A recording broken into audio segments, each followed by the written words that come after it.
So since we've spoken about, being Shaitan's follower, okay, those who follow him, being his brother, being his sister, you know, shouldn't it be obvious that he's an enemy to us? Shouldn't it be obvious that we're supposed to be fighting against him? It should be to us, but unfortunately, what does Allah subhanahu wa ta'ala point out in the Quran? Allah subhanahu wa ta'ala says, "Inna shaytana lakum adu, fattakhidhuhu aduwa." That verily Shaitan is an enemy to you, so take him as an enemy. And many of the scholars, they comment on that. Allah subhanahu wa ta'ala emphasizing take him as an enemy is that a lot of people don't realize that Shaitan is their enemy. We don't take it very seriously because he's not an enemy that's manifest to us. He's not someone that we can see. And so we just, tend not to fight against him. We tend not to take our precautions with the Shaitan because we don't really believe he exists at times. And Allah subhanahu wa ta'ala is saying, "Inna shaytana lakum adu." Verily, Shaitan is to you an enemy, okay, to each and every single one of you. All right? فَاتَّخِذُوهُ عَدُوًا.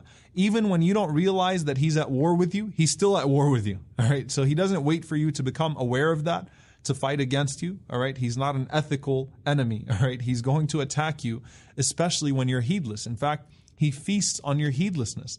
And Allah subhanahu wa ta'ala says about him, إِنَّمَا يَدْعُ حِزْبَهُ لِيَكُونُوا مِنْ أَصْحَابِ السَّعِيرِ. That verily he calls his people to be amongst those who are burned in torment. And Allah subhanahu wa ta'ala is pointing out to us many different things here with this reckless creation now. He says, إِنَّمَا يَدْعُ. That verily the only goal that he has, the only thing that Shaitan has to live for now, is to take people to hell, right? And that's a really powerful expression. Why? Because Allah is telling us that this enemy of yours, he has no other incentive in life. He can't get back to Jannah. He is rajim. He's completely expelled from Jannah. So there's no entering into paradise. He doesn't have that incentive. There is no lessening of the punishment. So whether he manages to lead 300 people astray or 3 billion people astray, it's the same thing, all right? It's not going to lessen or increase his punishment in any way. And, they always say that the most dangerous person in the world is someone who has nothing to live for. Shaitan has nothing to fuel him except for leading you to the fire just as he's going to the fire. And in essence, he wants to make sure that he takes as many people down with him. He wants to make sure that he's not lonely in his misery because he knows that he's going to be miserable. He knows that he's stuck in that situation.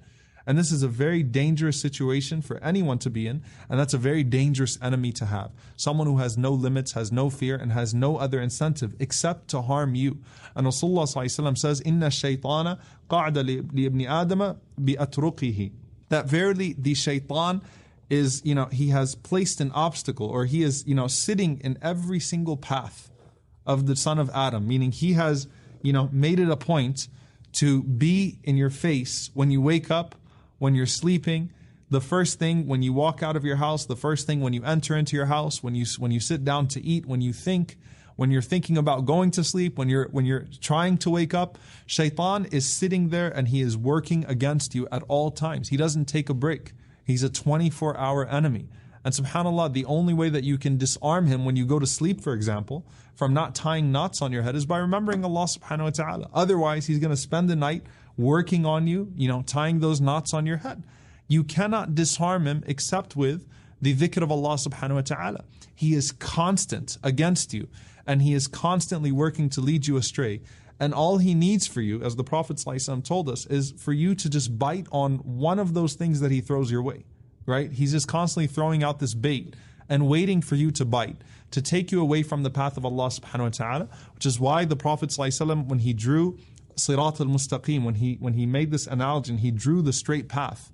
He said that there are all of these doors on the side of that path, and there's a curtain on those doors. Allah subhanahu wa ta'ala has protected you from it. But there's a Shaitan that is on top of each one of those doors saying, come this way, come this way, come this way. And there's a caller on top of that Shaitan saying, don't come this way, stay on the straight path. All the Shaitan wants you to do is to walk into just one of those doors so that he can lead you to your torment, so that he can lead you away from Allah subhanahu wa ta'ala. So Al-Hafidh ibn Kathir rahimahullah ta'ala, the author of this beautiful work, he says very powerfully, he says, السعيد من خالفه والشقي من اتبعه. السعيد من خالفه والشقي من اتبعه. He says that a person who is sa'id, who is happy, right, is the one who does not listen to him, the one who disobeys the shaitan. وَالشَّقِيُّ, and the deprived person is the one who follows him. Now, why is that such a powerful statement? Because if you go back to the hadith where the Prophet ﷺ mentions the angel coming to the womb and the angel writing down certain things that have been decreed by Allah subhanahu wa ta'ala, one of the things that the angel writes down is whether he is sa'id or shaqi, whether he's a happy person or someone who will be deprived. Okay? So truly, deprivation is following the shaitan, is following your desires. Even though you're enjoying your desires, you are actually being deprived. What are you being deprived of? The mercy of Allah subhanahu wa ta'ala and the ability to have a meaningful relationship with Allah subhanahu wa ta'ala. True deprivation is not in depriving yourself from your desires, but it's in following those desires. And true happiness is not indulgence. True happiness is depriving yourself of things that are impermissible and things that entail the disobedience to Allah subhanahu wa ta'ala.